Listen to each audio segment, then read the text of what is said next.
Good afternoon, everyone. Am I audible to everyone?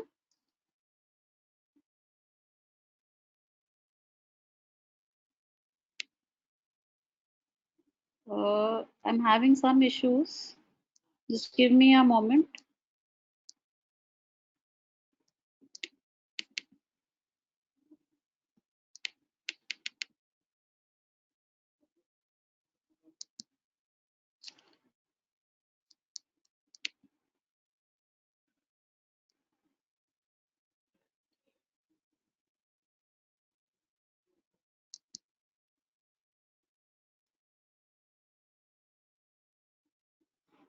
I cannot see your questions or your chat. There is some issue.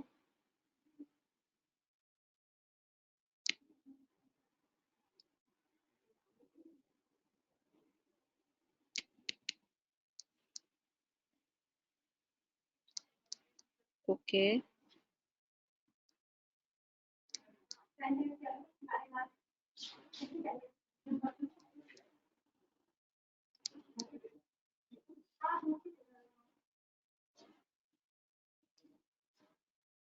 Okay. So I got your answers that I'm audible to everyone. Can you just tell me if you can see my screen?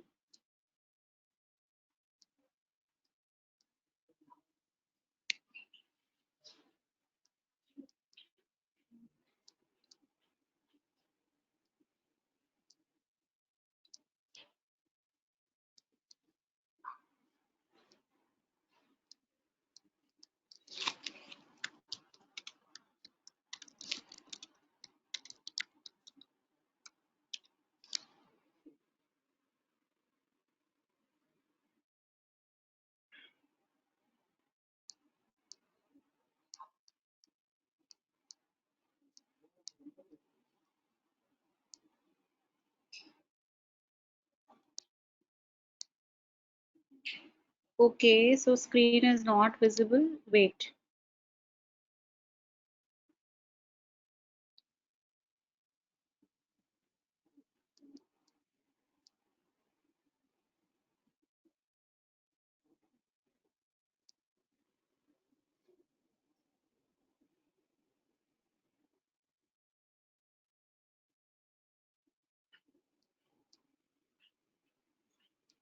It's taking some time. There is some problem with my system. Just wait.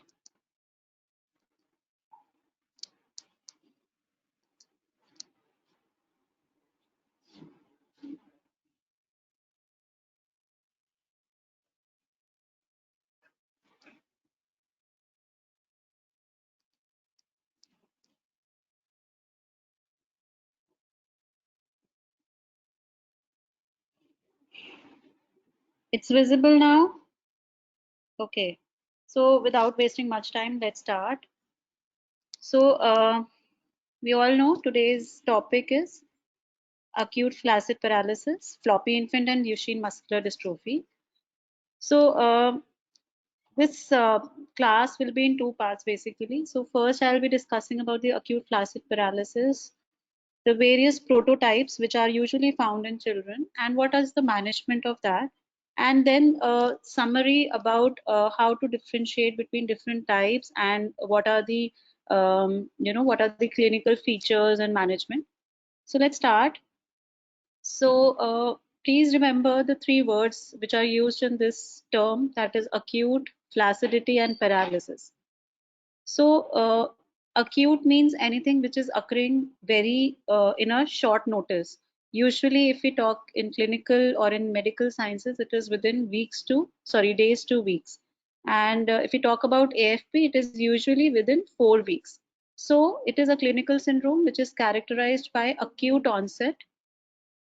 Paralysis means weakness. So it is the acute onset weakness of one or more limbs with the presence of hypotonia. So the flaccidity is hypotonia basically. And it may involve bulbar and respiratory muscles also.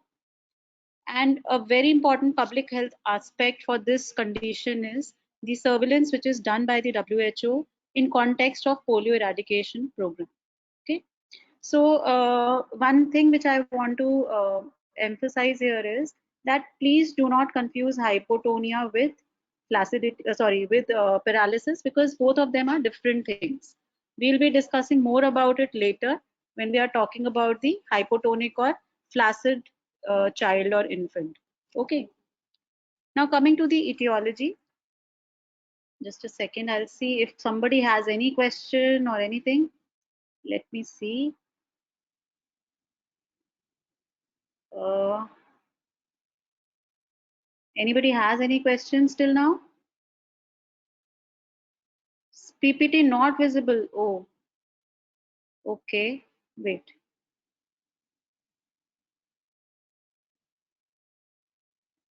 You did not miss anything very important in the PPT. Is it visible now?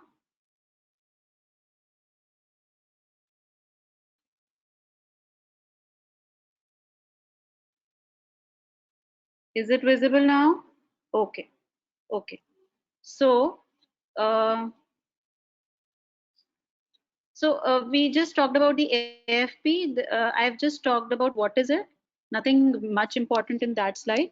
Coming to the etiology, so there are some common causes which are found in children and some other causes which we are not going to talk about in this particular class, but you should remember it for your exams and to tell the DDs when somebody asks you that. So the common causes or common syndromes which usually present with AFP in a child are GBS or Guillain-Barré syndrome, that is the most important one, the transverse myelitis, injection neuropathy, poliomyelitis, post-diphtheritic polyneuropathy.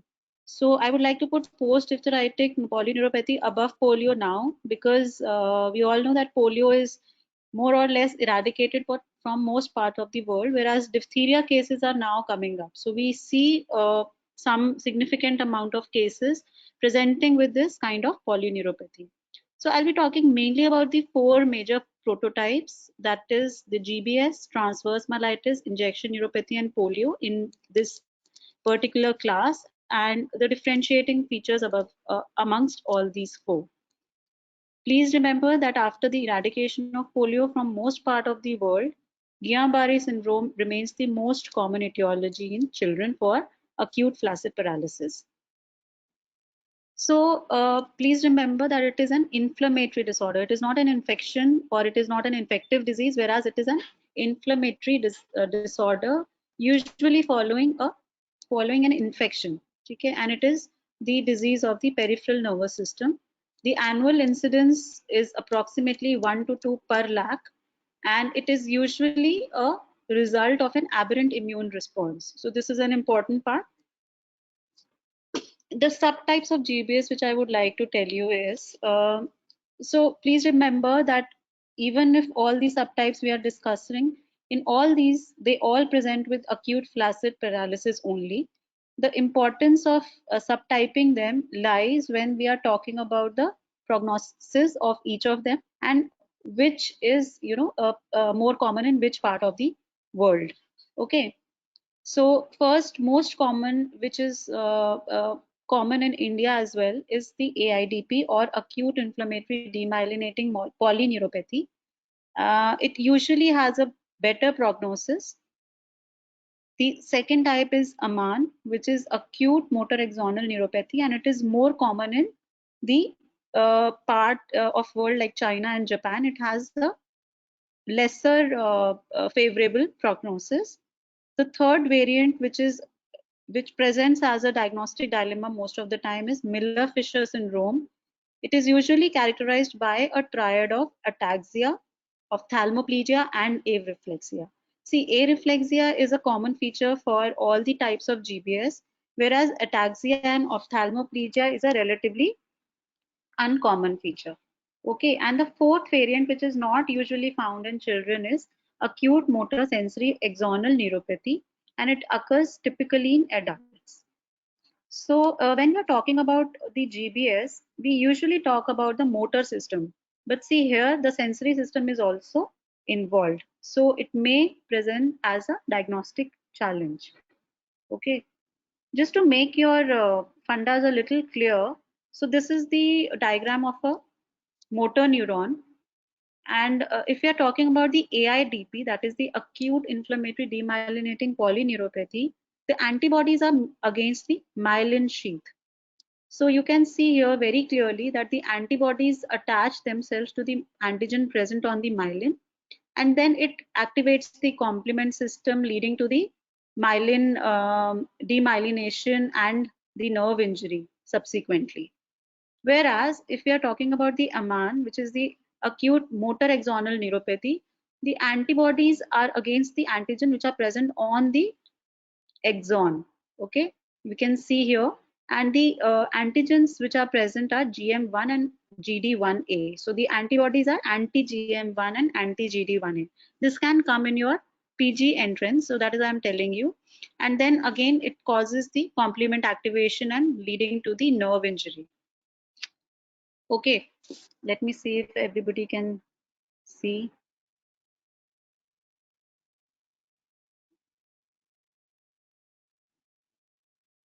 Okay, okay. So,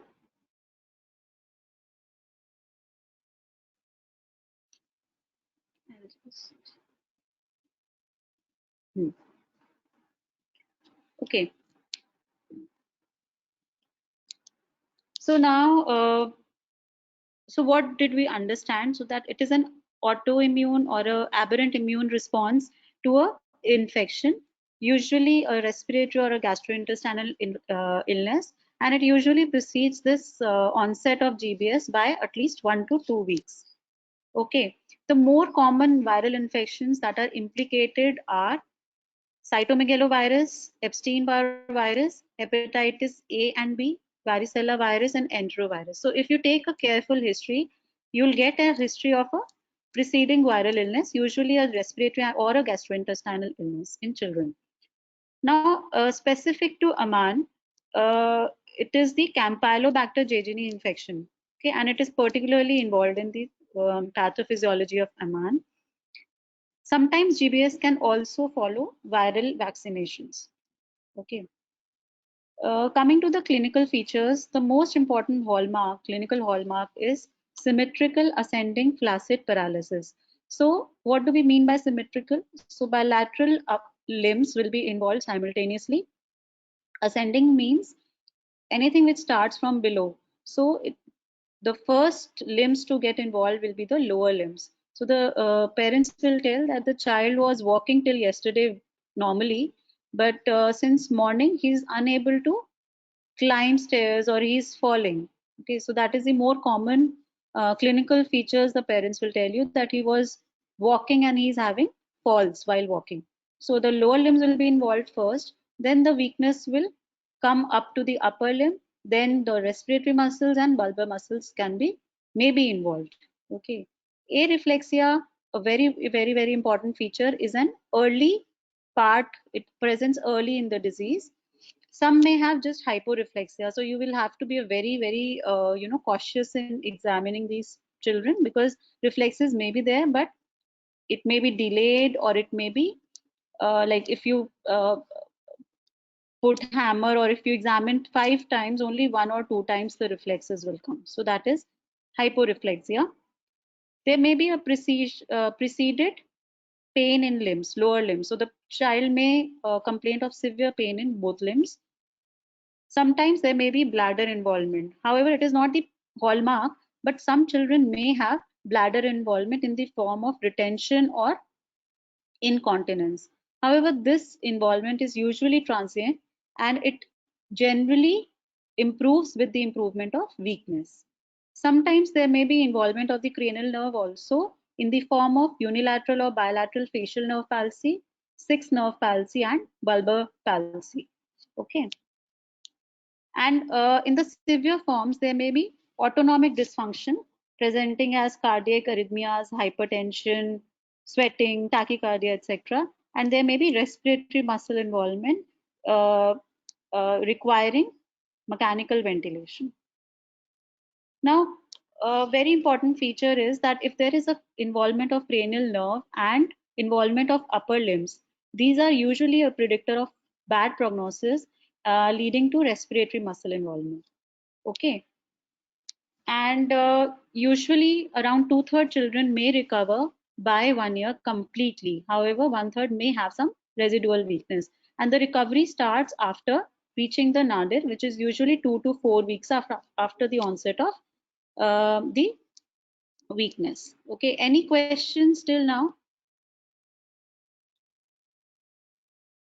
Okay, no questions. You are able to listen to me properly? Okay, sorry. And as I mentioned earlier, that AIDP has a better prognosis than AMAN. So this can come in your PG entrance. So coming to the diagnosis, so what do you think is the clinical diagnosis after listening about all the features, all the things we have told about? What do you think is the most important? I have given you the answer. What is the most important way of identifying a child with GBS? So you got it right. It is the clinical examination and history. So it is a clinical diagnosis. Please remember that it is a clinical diagnosis. So we should have a good history and neurological examination of all children presenting with acute flaccid paralysis. To supplement our diagnosis, there can be some investigations which can be done for all children. So the first one is cerebrospinal fluid examination. A very, very important hallmark of GBS is albuminocytological dissociation, or the elevation of CSF proteins in the absence of pleocytosis.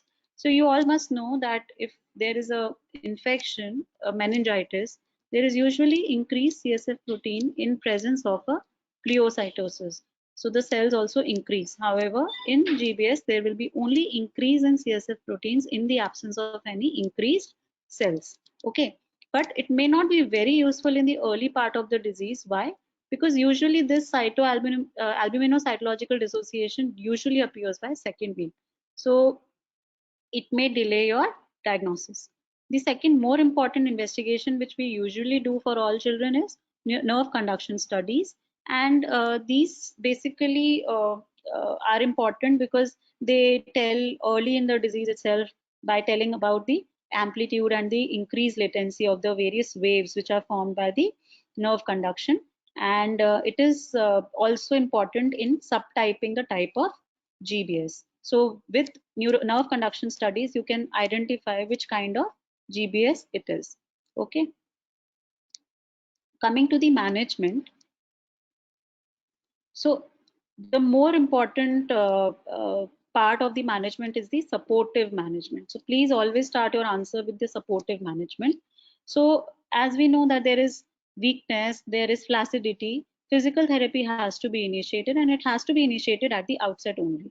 Okay, so a child who is having respiratory issues will have to support him in the form of mechanical ventilation or oxygen, depending upon the requirement. If there is bulbar involvement, there may be requirement of tube feeding or oropharyngeal suctioning, depending upon the child's condition. And if there is dysautonomia, the monitoring will be required for that, along with the appropriate management. So if the child is having tachycardia, you may have to give beta blockers. If the child is having increased BP, so BP management has to be done. So depending upon the uh, type of dysautonomia or the clinical issues the child is facing at that time. The second mainstay of the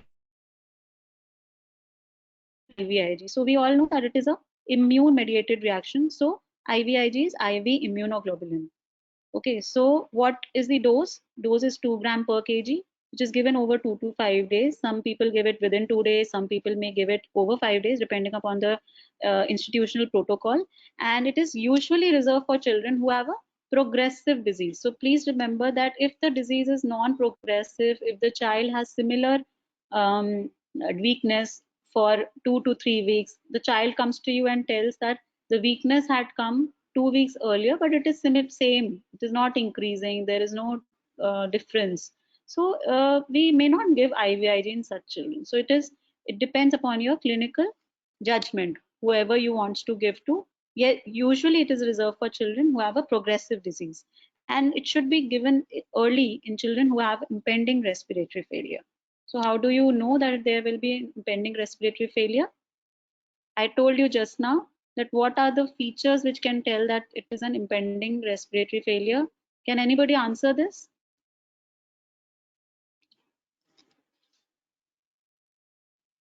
Okay, I've got some questions. So nerve conduction study is basically a electrophysiological study which is done to see that whether the conduction over the nerve, a particular nerve, usually sural nerve is taken.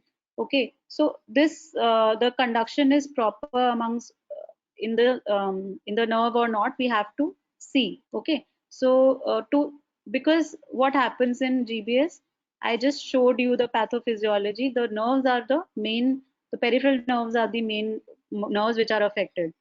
Okay, so that is why you do a nerve conduction study to see whether the conduction is normal or increased. Usually, if there is a peripheral nerve involvement, what will happen? The latency means the time which is taken by the nerve for the conduction will increase and the amplitude will decrease. Okay, so there are some waves which are seen. So you just remember that nerve conduction studies are abnormal in in GBS.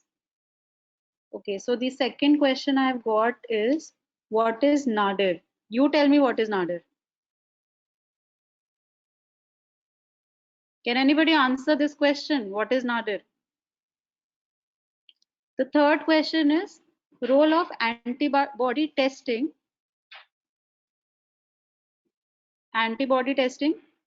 Okay, so by seeing the antibody, which type of antibody is, sometimes we can say if there is any chance of recurrence or not. So if these antibodies are present, the children may have recurrent episodes also. So you can help in prognosticating. Okay, good upper limb and cranial nerve involvement has shows that there may be respiratory involvement. Good.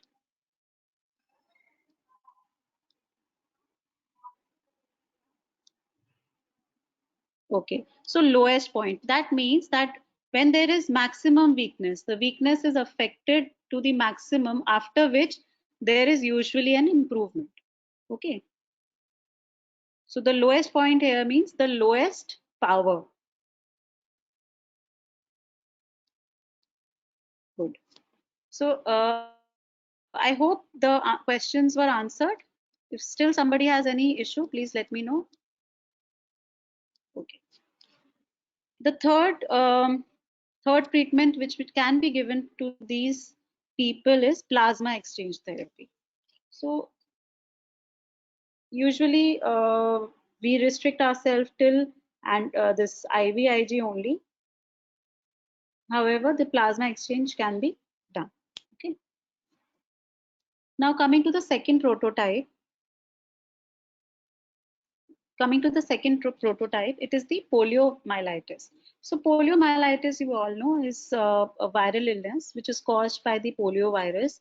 Nowadays, if we talk about the post-eradication era, the wild polio virus which is implicated in the poliomyelitis, can anybody tell me which type of virus is most commonly implicated nowadays? I want to see the answers. Where did that box go? Okay.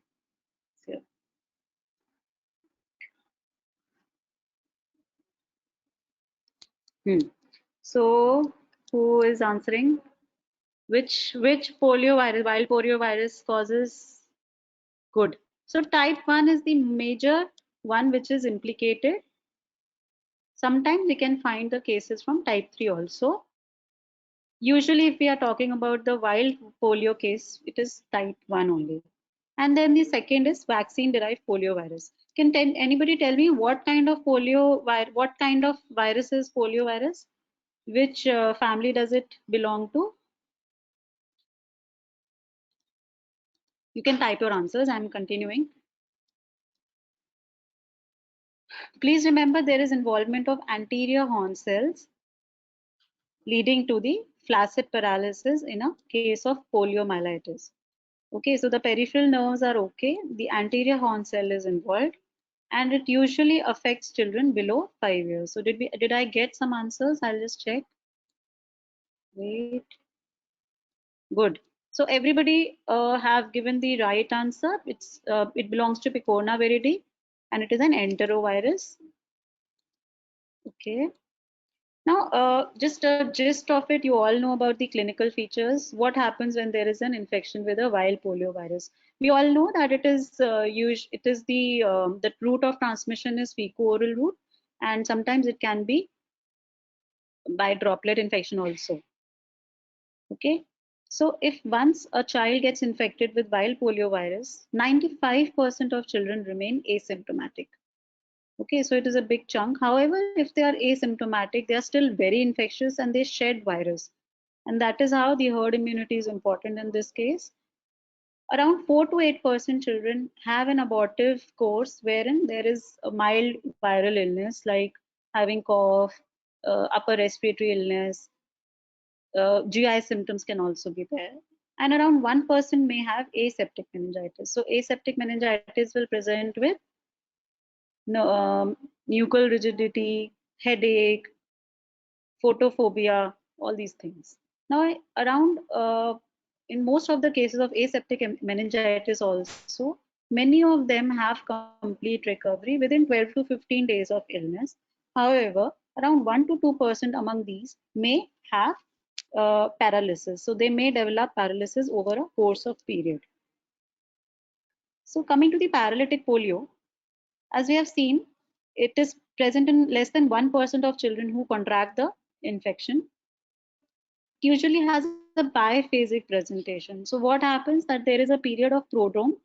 Prodrome means upper GI and upper respiratory tract infection and the symptoms of GI infection, followed by a brief symptom-free period when the child does not have any problems, and it usually lasts for around 10 days, after which there is appearance of asymmetric flaccid paralysis. The weakness usually evolves quickly and it is maximal by 1 to 2 days. The hallmark here is it is an asymmetric paralysis. So the proximal muscles are more involved than the distal muscles with the loss of deep tendon reflexes. So that is common for both GBS as well as polio. But please remember that it is an asymmetric flaccid paralysis. The proximal muscles are more involved than the distal muscles. There is no sensory involvement. Why I'm mentioning here, we will know when we are talking about the transverse myelitis. So that is why I'm mentioning that there is no sensory involvement. There is no sensory involvement usually in GBS also, but I told you about one form, AMZAN, where there is sensory involvement also. Any questions till now? No. Okay.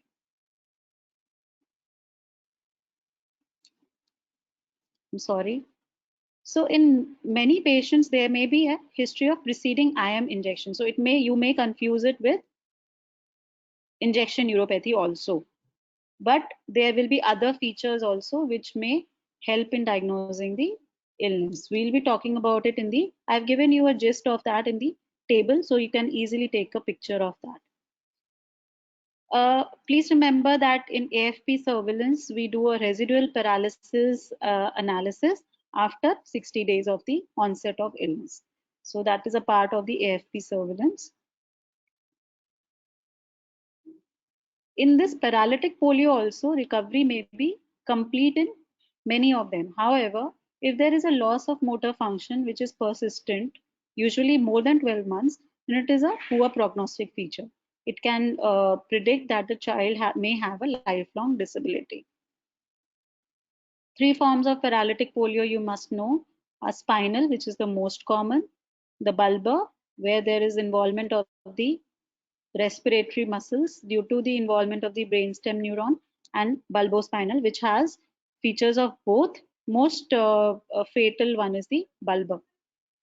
And treatment is usually supportive. So what you do is basically maintenance of hydration. If there is seizure, you will treat for the seizures, maintenance of temperature, okay, maintenance of the respiration, all these things You should remember. So it is a supportive treatment. There is no definitive treatment for that. If somebody asks you what is the treatment, so you can start with the primary, secondary, and tertiary management. Where in primary you may say that the most important one will be your immunization. Secondary will be the management of the acute illness, and the tertiary will be the post polio syndrome, wherein you will be providing orthosis and other things to the child. Okay. Now a little about AFP surveillance. You all know what is it.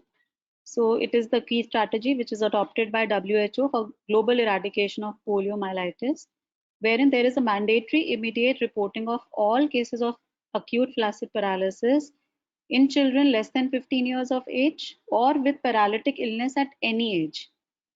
So any age where the polio is suspected to be high, for example, in Pakistan, Bangladesh, where there is still cases of polio coming and a paralytic illness is suggestive of polio, then we can do an immediate reporting of this also. And these cases are investigated within 48 hours with collection of 2 stool samples, 24 to 48 hours apart, and within 14 days of onset of the illness, with the follow-up of residual paralysis. So this is the complete AFP surveillance. If you want, you can just take the highlighted portion, because that is what the AFP surveillance means. What is the effective surveillance as mentioned by WHO? So if the non-polio AFP rate is maintained at 1 per 1 lakh children under the age of 15 years, there should be 2 adequate specimens collected from at least 60% of the detected AFP cases, and all these specimens processed in a WHO accredited laboratory. So why do we need a non-polio AFP rate of at least 1 per 1 lakh children? Sorry.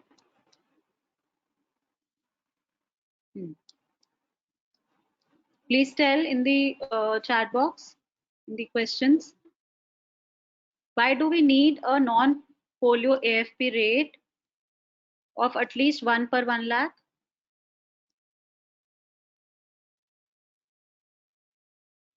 Okay, somebody has asked me, earlier flowchart mentioned aseptic meningitis leads to paralytic polio. Can prodrome also lead to paralytic polio? Yes, it can also lead, but generally there is a aseptic meningitis. So aseptic meningitis may have a prodromal feature only and can only present with prodrome.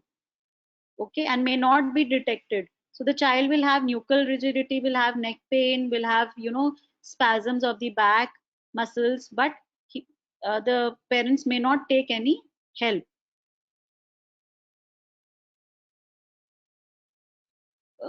So please answer this question: why do we need a non-polio AFP rate of at least 1 per 1 lakh, and what do we mean by that? You can type your answers here. Okay, so with the third prototype of this AFP is transverse myelitis. So what is transverse myelitis? So here we are talking about the anything which is related to your spinal cord. Okay, so it is the focal inflammation across the spinal cord along one or more levels in the absence of any compressive lesion. Okay, but there is an acute demyelination of the spinal cord. So we all know that spinal cord per segment there is sensory as well as motor nerve. So both the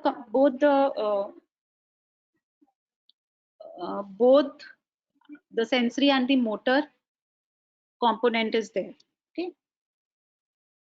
Usually the etiology is idiopathic. We are not able to find the reason, but sometimes it can be secondary to an infection or an immunization. Usually, again, it is secondary to a viral infection. What is the clinical presentation?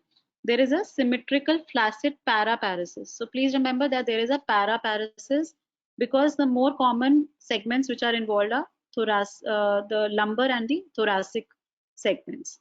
Okay, or there could be quadriparesis when if there is a cervical segment involvement, and usually there is a early bladder symptoms in the form of incontinence or retention. Okay, any questions?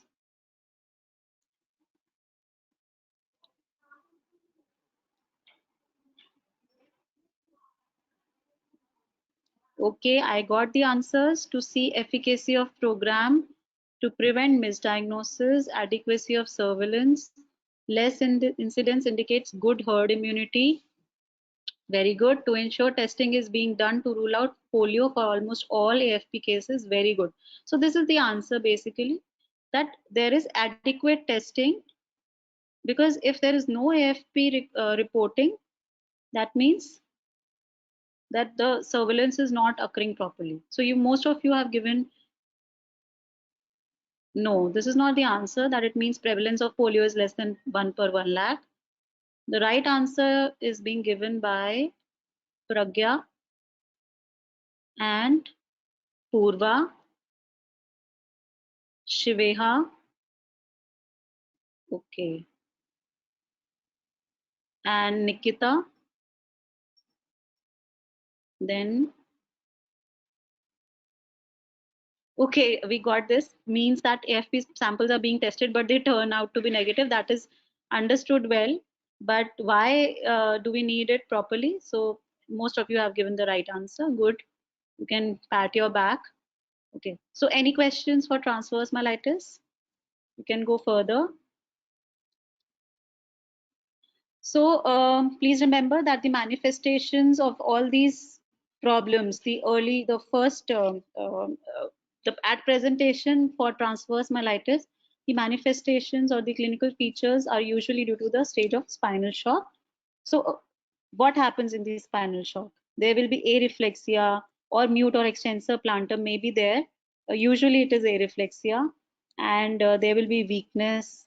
Okay, sensory level is present, which will continue to be there. But after few weeks, once the spinal shock is okay, or it recovers, then the stage of upper motor neuron signs appear. So there may be spasticity and hyperreflexia.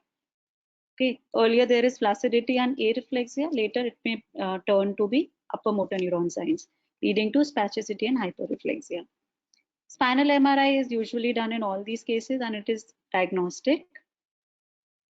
Treatment is high dose pulse steroid, which is usually given early in the disease. Methylprednisolone is given in the dose of 10 to 30 milligram per kg per day for 5 days, followed by oral prednisolone 1 to 2 mg per kg per day for 2 weeks, and then it is tapered for subsequent 2 to 4 weeks. Okay, and main supportive treatment which is required in these cases is bladder care, because there is an early bladder involvement in most of the cases. Okay, coming to the other diseases, traumatic neuritis. So usually we'll have a child with a history of IM injection in the region of buttock, and they will have typically one limb involvement and with a history of injection in that particular region, sorry, in that particular limb in within last 24 hours. And there may be a clinical, there may be a sensory deficit with pain in limbs. Management is supportive with usually complete recovery over a few days. The fifth type is hypokalemic paralysis. It is an uncommon feature, but may be seen in the part of the part of the world where there is a high incidence of diarrheal illnesses. And usually there is a history of diarrheal illness in a child, and the child will then present with acute neck flop. So there is an acute neck flop, and there may be a abdominal distension also, which is usually due to the paralytic ileus and usually responds well to the potassium. If the levels are corrected, the paralysis reverse rapidly.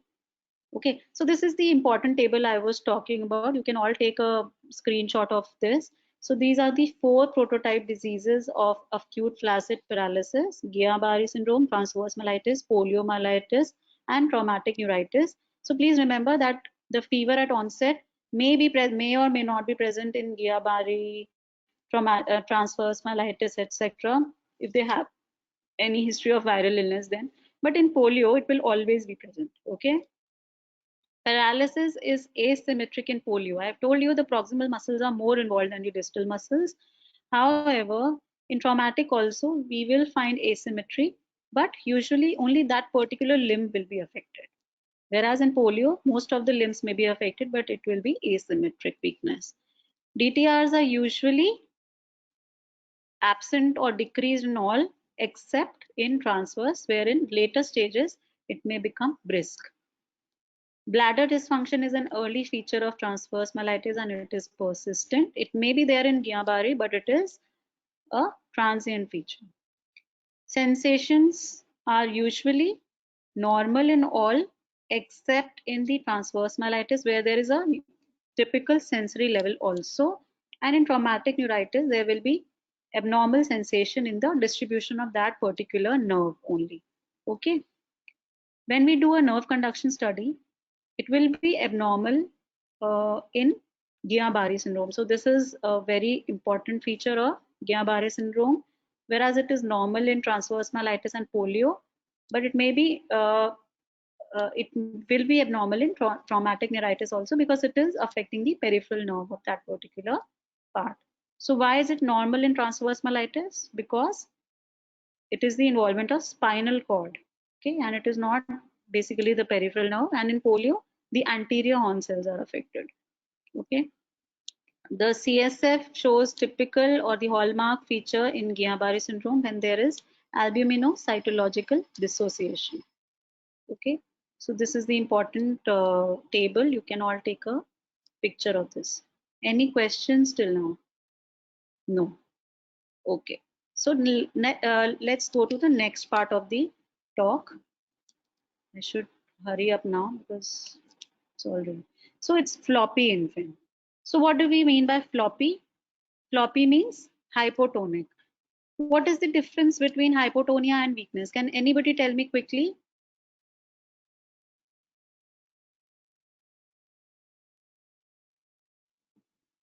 You can type your answers. So floppy means any child who has a poor muscle tone, which affects any part of the musculature. It could be limb, it could be trunk, it could be craniofacial musculature. Okay. How do these children present? So they have hypotonia in the form of abnormal postures, decreased resistance to passive movements, and abnormal range of movements. And usually the second clinical feature, the main complaint they will present will be delay in motor milestones.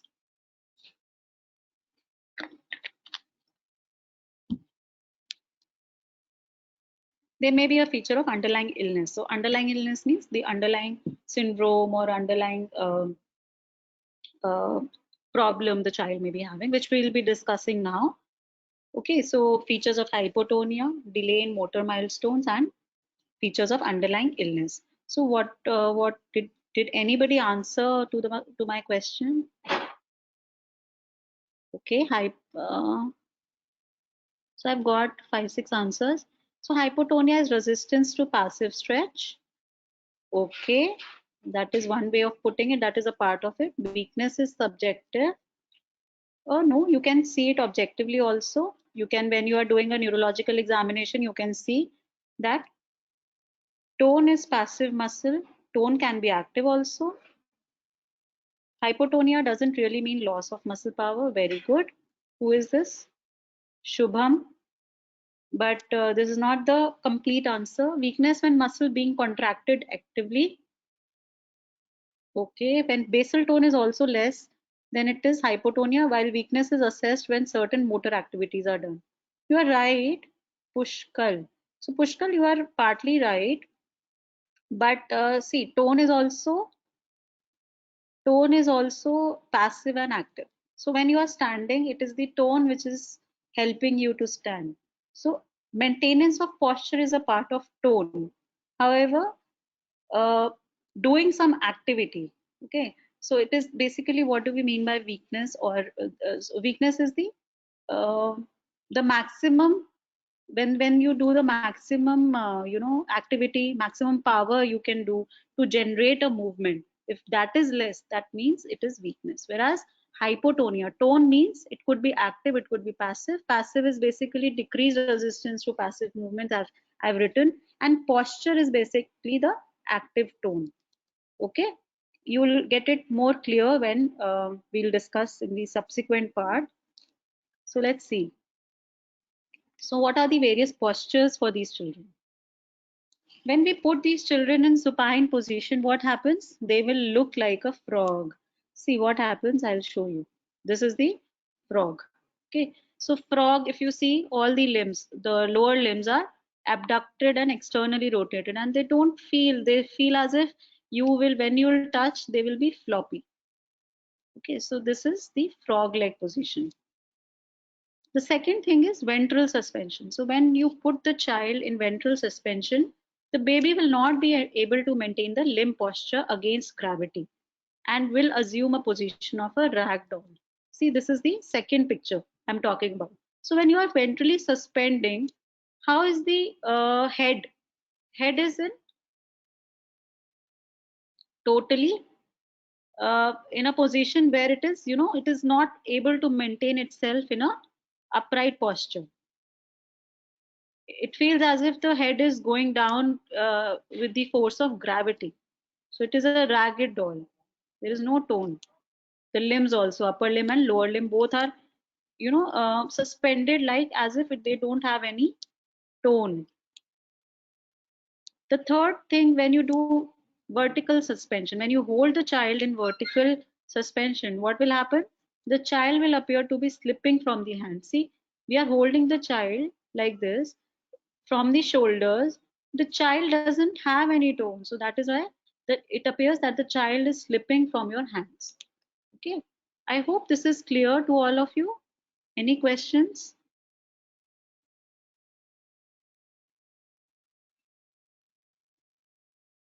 Very good. So somebody has written, Pragya has written, tone is involuntary discharge in a muscle to maintain posture. So basically tone is about the posture, the movements.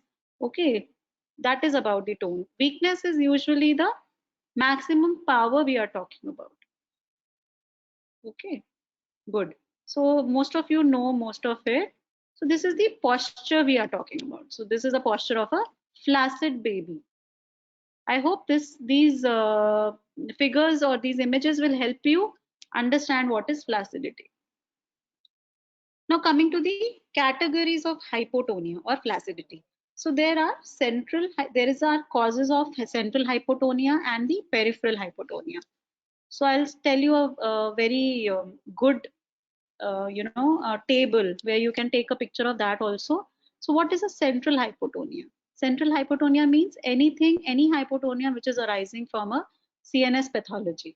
And please remember that it accounts for around 60 to 80% cases. Although we mainly focus on these peripheral causes, but see the major chunk is central hypotonia only, central cause. Peripheral is when there is abnormality in a motor unit. So can anybody tell me what are the components of a motor unit? Please type your answers. And it accounts for around 15 to 30% cases. Although they are also important, but please remember to rule out a central cause before jumping onto the peripheral hypotonia in a child. Okay. So before you have answered, because we are running out of time. So this is the motor unit. Okay, what is it? So see, this is it starts with the anterior horn cell. Okay, then it goes to the nerve, peripheral nerve. Then it goes to the neuromuscular junction, and then it goes to the muscle fiber. So these are the four components of a peripheral motor unit. Okay, please remember this. You can take a picture if you want. So if the disease or if the process of disease occurs in any one of them, the child will have peripheral hypotonia. Okay, any questions, any answers I've got? Okay, okay, now I will not see the answers because you've got the answers now. Okay, so now let's go to the causes. Very quickly I'll tell you, these are the central causes of hypotonia: cerebral insult in the form of perinatal asphyxia, neonatal encephalopathy, kernicterus, ICH, brain malformations, chromosomal anomalies like Down syndrome, Zellweger syndrome, and Prader-Willi. These are all central causes. Okay. Neurometabolic disorders like infantile GM1 gangliosidosis, amino acidureas, they can all present with central hypotonia. Drug effects, very important. If the mother is on benzodiazepine, in the neonatal period, the child will present as a floppy infant, and there could be benign congenital hypotonia. It is the diagnosis of exclusion. When all the other causes are excluded, then this diagnosis is being given.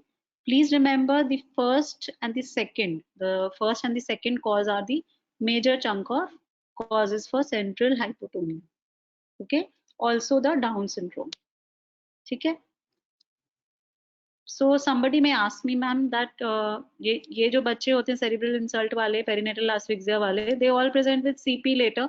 So why are you saying? And most of them they have hypotonia instead of hypotonia. Why are you saying that there is hypotonia?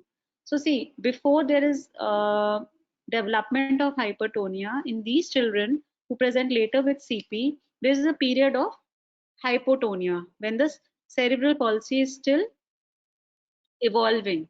So there the child will present only with hypotonia and with not any other feature. So how then at that time, how do we differentiate whether this is a central cause or whether it is a peripheral cause?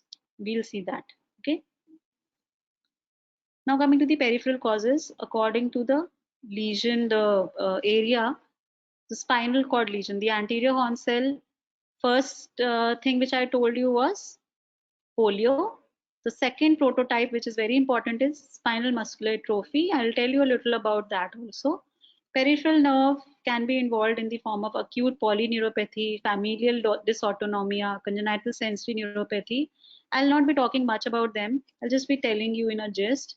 Myoneural junction like myasthenia gravis and infantile botulism, and muscle disorders like muscular dystrophy. We'll be talking about DMD, congenital myotonic dystrophy, congenital myopathies, polymyositis, and GSDs. Okay, Pompe's is the prototype for that. Any questions till now? Just see quickly. Okay, nobody has any question. Must be tired, all of you. Okay, so please take a picture of this. You will remember central and peripheral ke beech ka difference. So any child with central hypotonia, if you see, will not be very alert. There will be depression of the consciousness. The child may not have very good eye contact, may not be very, appropriately responding to the surroundings, may not be very alert, and may have abnormal sleep wake patterns. Whereas a child who has peripheral hypotonia will have all these things intact. Weakness in central hypotonia is usually axial, and there may be normal strength. If there is weakness, then it is usually axial. What do we mean by axial? Axial is basically talking about the head, neck, and your trunk. Okay, so they may have delayed neck control. Okay, these children may have delayed neck control. Whereas in peripheral, there will be profound weakness of all the areas. So axial as well as appendicular musculature, all will be involved. Okay. Reflexes are usually normal or hyperactive in central, whereas in peripheral, there will be either a hyporeflexia or areflexia. Additional features for central hypotonia, you will get on history, you will get a history of perinatal asphyxia, difficult birth, kernicterus, okay, bilirubin encephalopathy and all. There may be dysmorphic features if there is a child with Down syndrome, Prader-Willi syndrome. Okay, we can see fisting, which is also called as cortical thumb, maybe there, scissoring on vertical suspension. So I showed you that child with vertical suspension. If there is a child with central hypotonia on vertical suspension, the child will make his lower limb as scissors. कैंची की तरह बना लेगा. I'll show you once you come for your practical sessions. There may be malformation of other organs also if the child has any syndrome. There may be features of early disease like seizures, okay, and there may be abnormal eye movements because of the involvement of cortical vision area. Okay, peripheral hypotonia will These children will usually present with muscular atrophy. There may be involvement of bulbar and respiratory muscles, so the child will have respiratory and feeding impairment, and ocular and facial movement may be impaired in cases of myasthenia. Okay, usually ocular is involved in myasthenia. Now coming to the sight. According to the sight, what is the differentiating feature? So please take a picture of this also. So in central, you know that axial weakness is there and proximal is more involved than the distal. Examples also I've given. If there is involvement of anterior horn cell, there is profound generalized weakness with proximal more than distal. However, the whole body has profound weakness. Areflexia is there, and a very important feature is tongue fasciculation. So that is unique to this. And example is a spinal muscular atrophy. I will discuss about it in not in detail, in gist. And then peripheral nerve, distal involvement is more than the proximal. Please, please, please, this is very important to remember. There will be wasting also. And then the peripheral neuropathies are the prototype. Neuromuscular junction, there will be predominant involvement of the bulbar and oculomotor muscles. And the examples are myasthenia gravis and infantile botulism. Muscle involvement, usually what happens that there is joint contractures and hypoactive reflexes, and usually there is proximal weakness. So all have usually proximal weakness except the peripheral nerves where there is distal involvement more than proximal. Okay, and yes, so I'll be talking a little about the DMD in the muscle hypotonia. Now coming to the spinal muscular atrophy, just showed you that it is the anterior horn cell disease and it is the most common entity causing peripheral hypotonia in infancy. It is an autosomal recessive disorder and the gene locus is on chromosome 5, that is the SMN1 gene for survival motor neuron. And depending upon the depending upon the severity, it is classified as type 1, 2, and 3. Type 1 is the most severe disease where there is no attainment of sitting, feeding, feeding issues may be there, and the respiratory muscle involvement is early, and there is fatality within first 2 years of life. Type 2 is a little relatively less severe form where the child may achieve sitting but may not achieve standing or walking.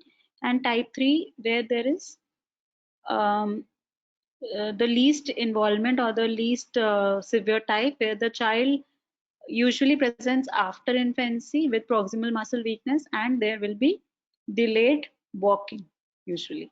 Okay. So this is the clinical feature. I am just putting a picture here. Why? Because I want you to all remember how a child of SMA looks like.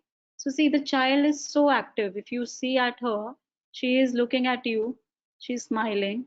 Okay, she seems to be responding to the verbal or the facial cues of the examiner. The child has severe weakness. If you see that the legs are in severe hypotonia, so the legs are in frog leg position. Okay, and weakness also because there is no movement at all. The child is lying and there is no movement even in the plane of gravity. Okay, and if we see that there is respiratory involvement, you can see there is TPN line also going. There is a central line for TPN, so that means there is involvement of the feeding muscles also, bulbar muscles also, and we can see that there is a depression due to the respiratory muscle involvement also. There is some movement of the fingers, say depicting that the distal muscles are still preserved as compared to the proximal muscles. Okay, so this is how a child of SMA looks like. So if we put her in a ventral suspension, there will be ragdoll appearance. So this is the hallmark, ragdoll appearance, and very active, very alert, very responsive child, okay, with severe weakness and hypotonia. So the management is usually supportive. As the disease progresses, respiration has to be supplemented by mechanical ventilation, feeding has to be taken care of. Okay, all these things you can write down. New drugs I will tell about is nusinersen is one drug which is being used nowadays. It is an intrathecal drug and it is an antisense oligonucleotide which enables the SMN2 gene. So please remember that the gene for spinal muscular atrophy is basically SMN1 majorly, whereas there is the another SMN gene which is also called as SMN2 gene, which produces a truncated form of SMN protein. So in SMA, what happens? SMN1 gene is not functional, but if we up regulate the SMN2 gene, it will produce some truncated form of SMN protein, which can take some role of the normal protein. So the disease severity will decrease. Okay.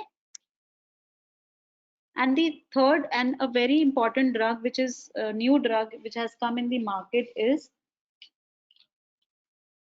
uh, risdiplam. Okay, please write down risdiplam. It is a oral drug and it is under trial.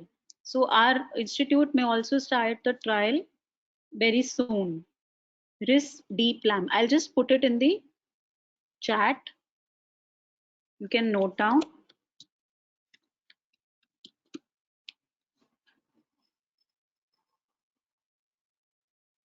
Okay, any questions till now?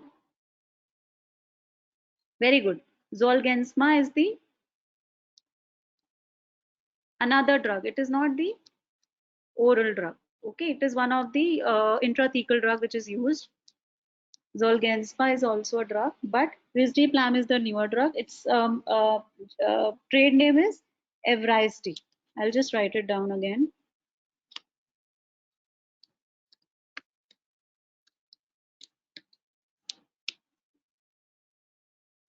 Okay, so these are newer things which are coming, and SMA is one disease where everybody wants the child to survive. See, you can't deny the child is so bright. Okay. Now, this is the congenital muscular dystrophy and myopathy. They all have the same features, except that in muscular dystrophy, there is progressive muscle weakness and atrophy, whereas in congenital myopathy, the weakness is non-progressive. It is maximal at birth and it will either stay like that or it may actually improve. Okay, so you can just take a picture and go through that later. Coming to the approach, so this is the flow chart you can see. So after taking a good history and a neurological examination and the developmental assessment, we can uh, understand whether there is a central pathology or a peripheral pathology. That we can do easily. After that, once we know that it is a central cause, the more important investigations required are neuroimaging and genetic studies depending upon the presentation. So if we think that it is a Down syndrome, it is a Prader-Willi syndrome, we'll go for genetics studies immediately. Whereas if we see that there is history of prematurity, kernicterus, feeding difficulties, perinatal asphyxia, then we'll go for MRI. Okay. In peripheral, what we do a CPK level. It is abnormal in, it is highly raised in muscular dystrophies and maybe normal in spinal muscular atrophy and also in myotonic dystrophy. Please remember that. In electromyography, what happens? There will be a myopathic pattern and a neuropathic pattern. I will not go in detail. It is very confusing. You may get confused with that. Muscle biopsy is usually diagnostic for muscular dystrophies and myopathies, but usually we do a genetic study before that to see whether it is a dystrophy or a SMA. Usually it is important for SMA and muscular DMD, wherein the genetic studies are the mainstay. Okay. Now a little about Duchenne muscular dystrophy. It is a progressive form of disorder. It is an X-linked recessive disorder. So usually it affects the males, may affect female also. How, you will tell me in the answers. And what happens that there is a mutation in the DMD gene, which is the gene for dystrophin and which is a cytoskeletal protein. Most children usually males, becomes symptomatic by 3 to 4 years. What are the clinical features? So the parents will say that the child had a normal developmental gross motor development, or may not have gross motor development to be normal, but they usually present early in disease with waddling gait, frequent falls, difficulty in running, difficulty in climbing stairs or getting up from the floor, which is the Gover's sign. And there will be a enlargement of calves, which is also called as pseudo hypertrophy. Why is it called pseudo hypertrophy? You will type your answers. I will see it later. Then there is history of delayed motor milestones in some, which I told you earlier. So this weakness usually starts with the lower limbs, proximal muscles. It may progress with age and worsen, and may subsequently involve the upper limb also. Usually the children become non-ambulatory and become wheelchair bound by the age of 13.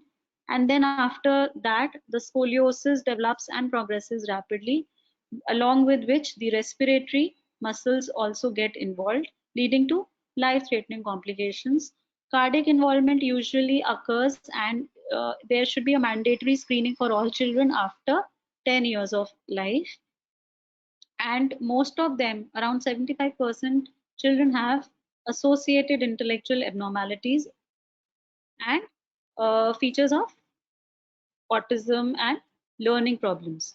Okay, so this is the Gover sign. You can see the child, when asked to stand, will take the help with the upper limbs, then will stabilize the knee as if he's locking it. Okay, using hands to push on legs to stand, and then he will stand like this. So this is the whole thing. This is how the child will look. It will be very clumsy while walking. There may be some protrusion of the belly. Okay, weak muscles will be there. There may be pes cavus. Okay, shoulders and arms are swayed back. Okay, so this is how the child will look. How do you diagnose a child? So CPK levels are markedly raised, usually within thousands, and other muscle enzymes are also raised. EMG will show myopathic changes. Usually we do not do it. Muscle biopsy is also diagnostic. It will tell you about the dystrophic changes. However, it is also not done very frequently. The first thing we do is genetic test, which is the confirmatory. Muscle biopsy is only done when the genetic testing is not available or is negative. Okay, the treatment is supportive, so you should start the physical therapy immediately once the diagnosis is made to strengthen the muscle function and muscles. And the orthoses are given depending upon the child's weakness, what is required. Steroids are usually given to um, delay the muscle weakness, and it is seen that it may delay the period of non-ambulation by 2 to 5 years. So it is given as soon as the diagnosis is made. So what are the two drugs which can be given? It could be prednisone or deflazacort. And etalurine is a newer drug which is approved by FDA for the use in DMD patients, and it is basically a uh, it is also an antisense oligonucleotide where it reads through the premature stop codon. So the children with nonsense mutation, which is around 13% of cases, in this only they will help. So that is why genetic study is required. Okay, you can take a picture if you want. The other disease we know about is Becker muscular dystrophy, which is also a disease where dystrophin uh, cytoskeleton is affected, but it is the less severe form. Okay, any question now? I just want to see. Okay, good. So I've got the answers for why, how a girl child may be affected with DMD. So lionization, everybody has said that is the right answer. One that I know, male have one X. Turner, okay, that is also the right answer.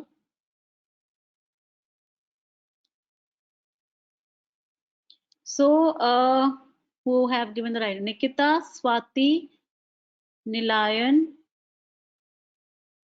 and Pushkal have given the right answer. Fatty infiltration, that is why pseudo hypertrophy, fibrofatty deposition. Okay, ठीक है. Any other question anybody has? I have I'm finished. I have finished my talk. Any questions anybody want to answer? If not, then I will exit. So I can just see. So nobody has any question, please answer. Please, sorry, please, you can put your questions here. I'm waiting for 2 more minutes. Okay, so somebody has written why genetic testing before muscle biopsy. So see, if we know that this is a case, even after muscle biopsy is just going to tell you that there is a what I've written. So muscle biopsy will just tell you that there is dystrophic changes, but there may be other muscular dystrophies. You will not understand whether it is Becker or it is DMD or other types. So that is why genetic testing is more important, because there you will know for sure that it is a DMD only. Okay, so and we have all the we have all the tests. Sorry, so we have all the tests. We can do that genetic testing easily at our center also. So that is why we prefer genetic testing, and it is now easily available in other parts of India also. So that is why genetic testing is the first test we do before muscle biopsy. Okay, I hope everybody is clear now. I'll show you a child with central and peripheral hypotonia, then it will become more clear in the practical class whenever it starts. Okay, chalo. Okay, bye. Thanks, everybody.